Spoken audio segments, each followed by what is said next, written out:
Our lesson of Scripture this morning comes to us from 1 Kings. This morning I'll be reading from chapter 19, verses 1 through 8. Hear now the reading of God's holy word. Ahab told Jezebel all that Elijah had done, and how he had killed all the prophets with the sword. Then Jezebel sent a message to Elijah, saying, "So may the gods do to me, and more also, if I do not make your life like the life of one of them by this time tomorrow." Then he was afraid. He got up and fled for his life, and came to Beersheba, which belongs to Judah. He left his servant there. But he himself went a day's journey into the wilderness, and came and sat down under a solitary broom tree. He asked that he might die. "It is enough now, O Lord. Take away my life, for I am no better than my ancestors." Then he lay down under the broom tree and fell asleep. Suddenly an angel touched him and said to him, "Get up and eat." He looked, and there at his head was a cake baked on hot stones and a jar of water. He ate and drank and lay down again. The angel of the Lord came a second time, touched him, and said, "Get up and eat, otherwise the journey will be too much for you." He got up and ate and drank. Then he went in the strength of that food for 40 days and 40 nights to Horeb, the mount of God. This is the word of God for the people of God. Thanks be to God.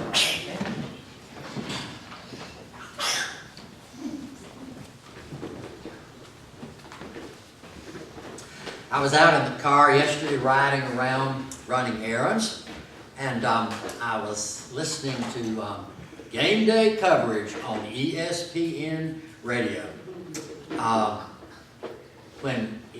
If you need an adrenaline rush, Saturday morning, Sunday morning, ESPN game day broadcast for lead up to college and pro games will give it to you. Better than any sugar fix you could ever want. There are half a dozen really big games every Saturday, every Sunday. And the ESPN commentators they're laughing, they're yelling at one another, they're arguing with one another, and talking about all these earth-shaking things that are going to happen before the sun sets that evening. There's so many big games, you can hardly keep track of them. And every so many broadcasts, they will refer to the game of the decade, or the game of the century. Actually, we have about one game of the century almost every year.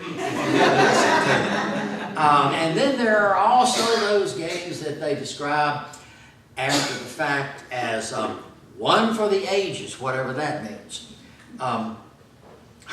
Football season is an overload.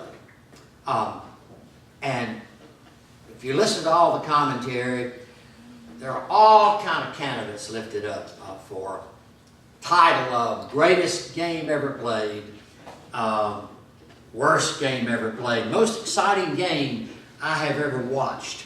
And it just goes on and on. If you stop and think about it, life is a little bit like that. Because life is pretty much comes at us in waves as an overload. Generally, there's too much of it coming at us at any one time. And it's things that are big. Maybe not as big as we imagine them when we look back on them, but when we're caught in the middle of them, they are really big events. And they wear on us, they tire us out. So, where's God when all of these things are happening to us?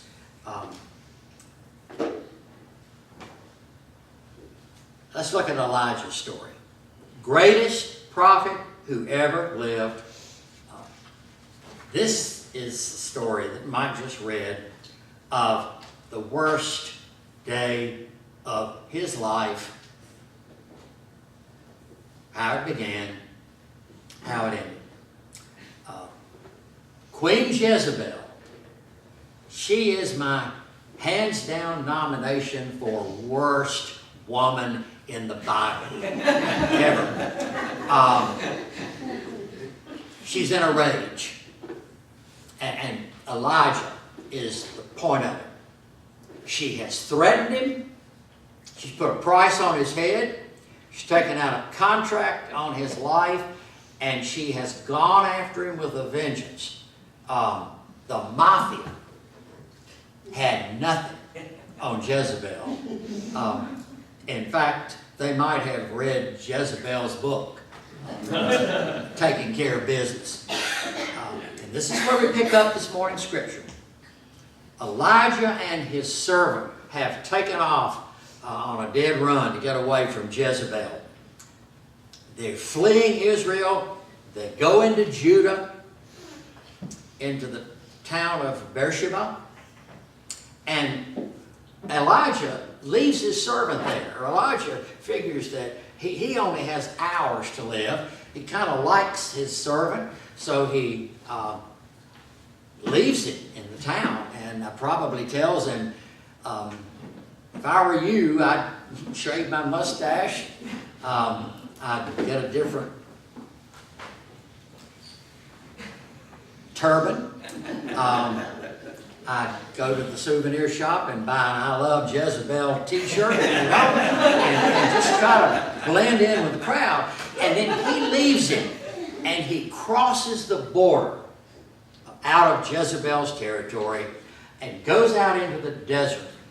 And about a mile out in the middle of nowhere, he stops and he finds a solitary broom tree and collapses under it. What do we know? We know that a broom tree is a sorry excuse for a tree. You wouldn't tie your dog up under a broom tree to get into shape because it doesn't provide any.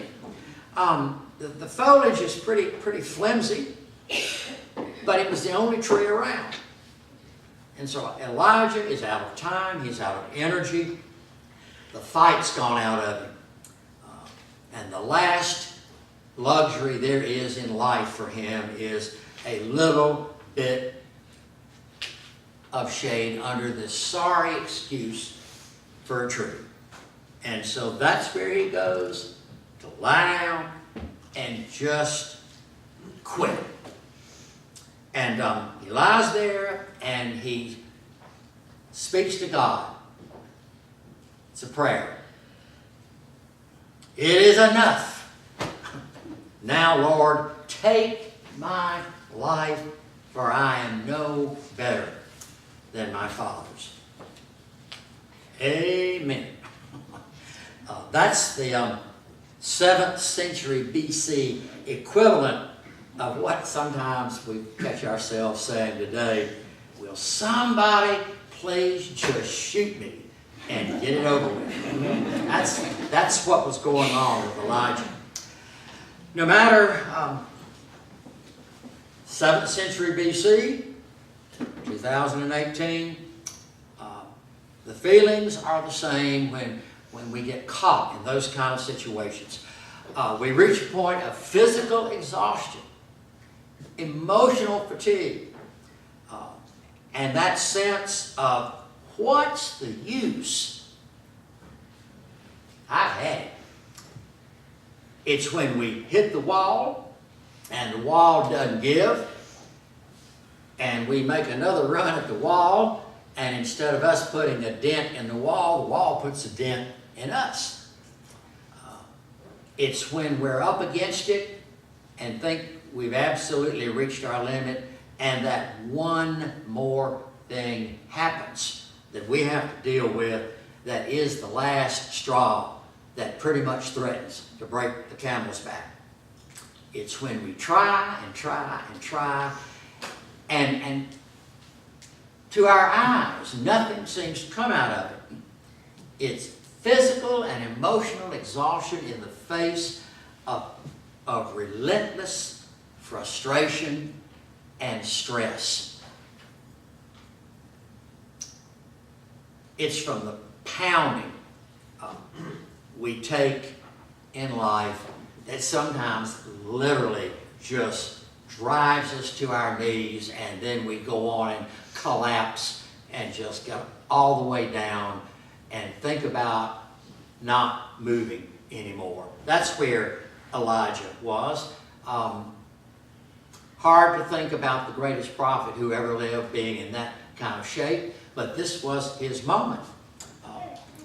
Now, across our lives, we experience God in different ways. Sometimes we can really get down, and God will come along, and what we experience from God is Him picking us up and kind of dusting us off and pumping us up, and we catch ourselves, and it's the most wonderful feeling in the world.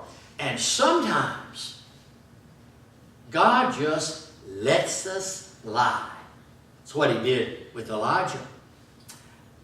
Lets us lie in a heap, because there are moments in life when we are literally so fragile that we run the risk of breaking if somebody touches us.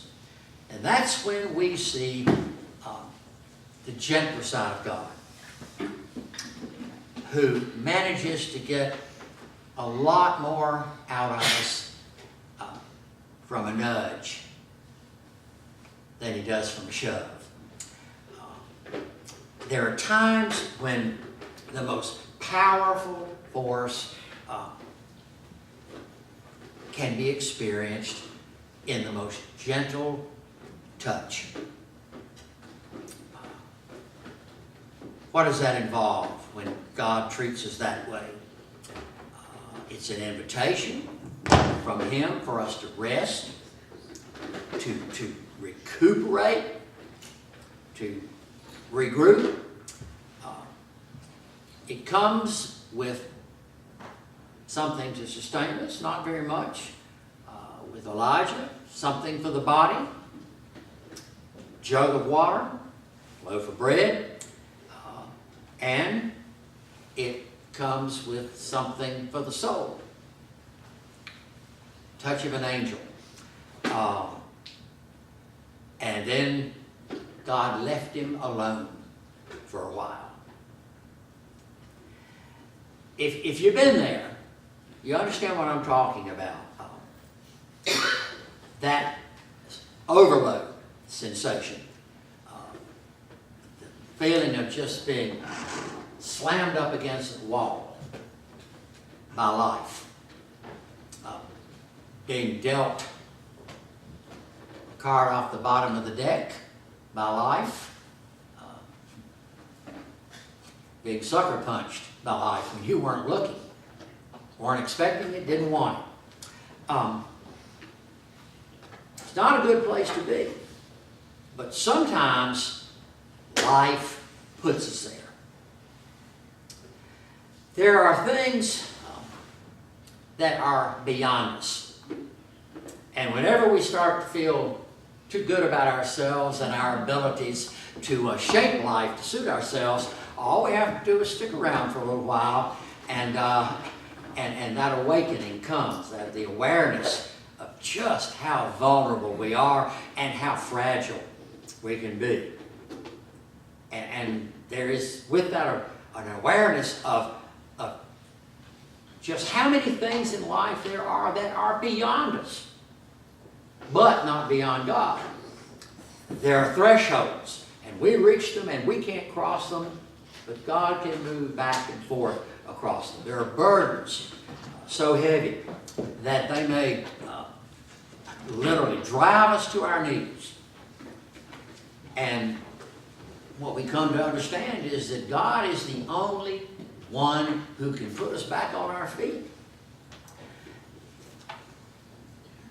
Our lives can sometimes become so complicated by so many problems, our problems, the problems of those that we care about, that life becomes a forest that is so full of individual trees that we lose sight of the forest.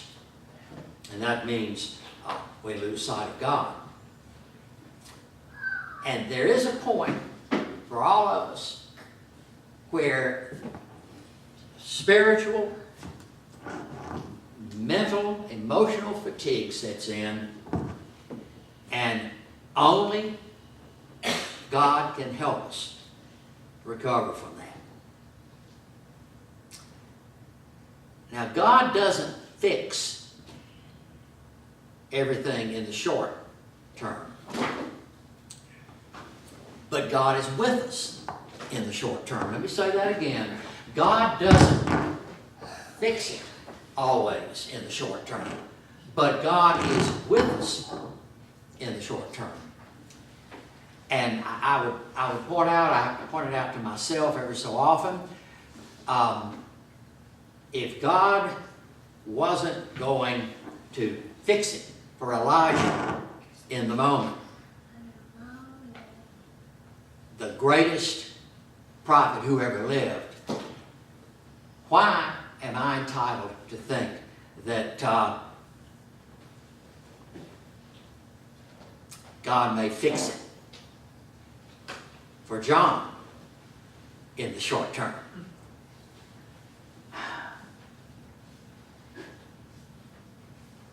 But God will do for us the same thing that He did for Elijah. Be there with it.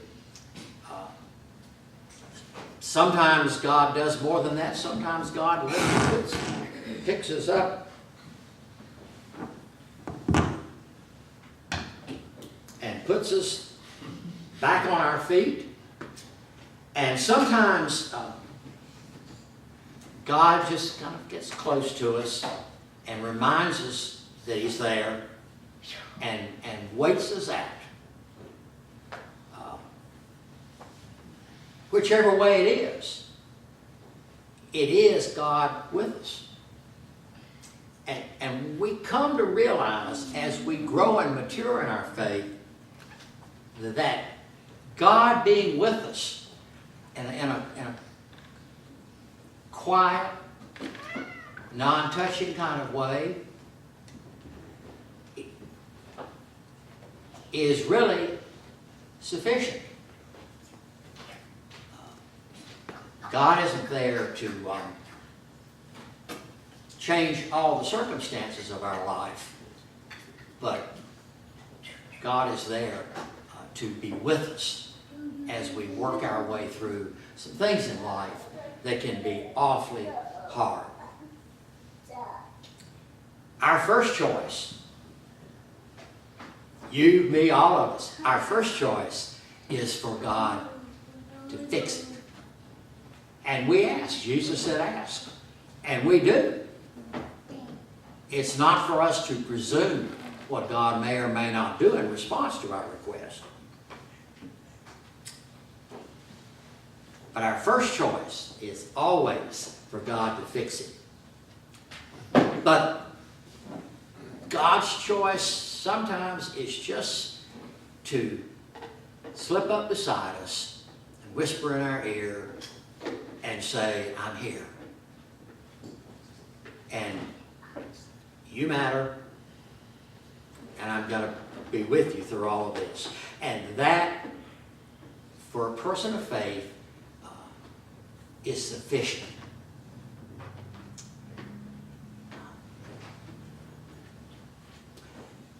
Anybody here,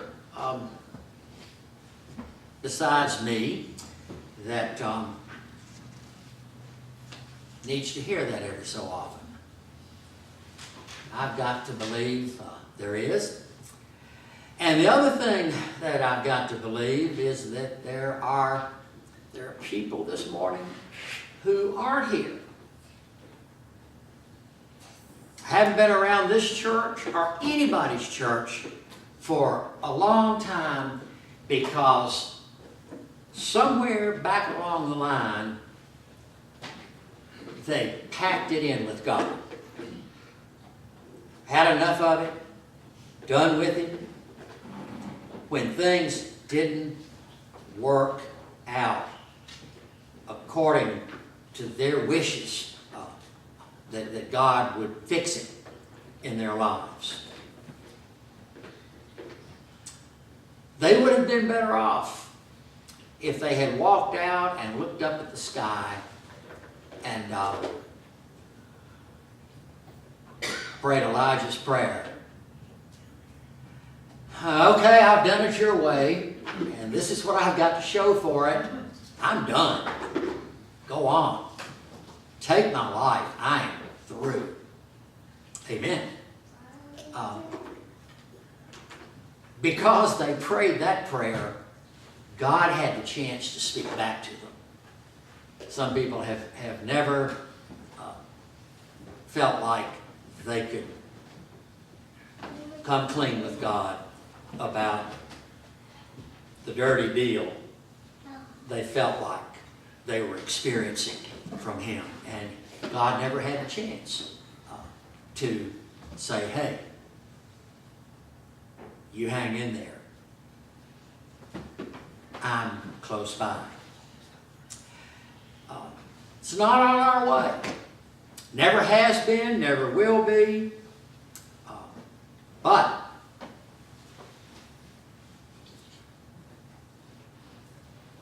what's the saying? Close but no cigar? I say to you, close, if it's God, is good enough. For men and women of faith, close, if it's God, is sufficient to keep us in faith and in the way that we need to be moving in our relationship of trust and patience with the God who will not leave us alone. May not do everything we want Him to do, but does not leave us alone now or ever. Amen.